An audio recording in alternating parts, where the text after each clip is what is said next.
the weatherman brings the rain. Hi, I'm Andrew Dodd from MBUK, and we're here in the Forest of Dean today with a little bit of a different photo shoot for us.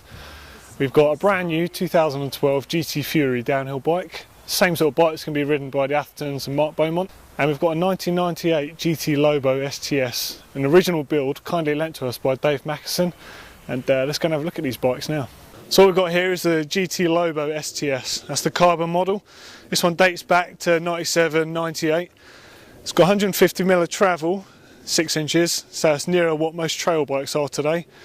Head angles 65 degrees, so that's fairly modern. But the wheelbase, if you look at it, this thing's been ridden into a wall. This is stumpy and short, so you can imagine what that might be like on fast terrain. Riding a bike today, Rob Weaver from MBUK, in a mid-90s MBUK GT skin suit.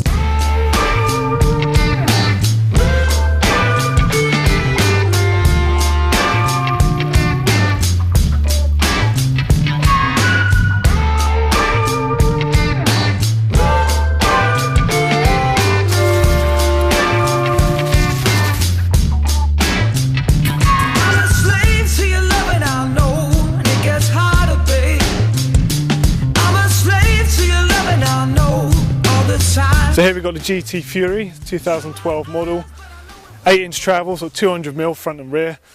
So a lot longer in the wheelbase, covers ground a bit better at speed, slacker in the head angle, generally a far better bike.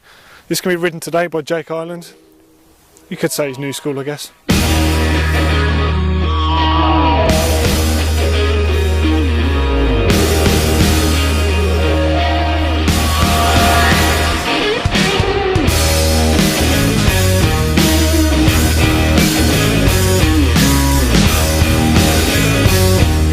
Steve's MBUK's longest serving photographer. He's been with us since issue 1, October 1988.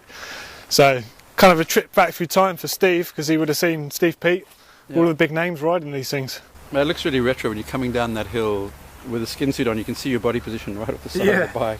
So Rob's been riding the bike a little bit now and taking advantage of the bullet top helmet and the skin suit. Looking pretty good. got to be fair with such an old bike. How's it feel?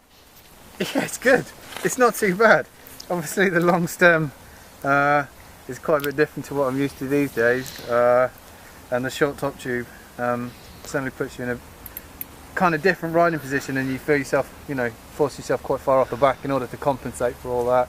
You're very much elbows in on this, aren't you? Yeah, the narrow bar certainly doesn't help. And then the amount of force you have to give the brakes to try and slow down.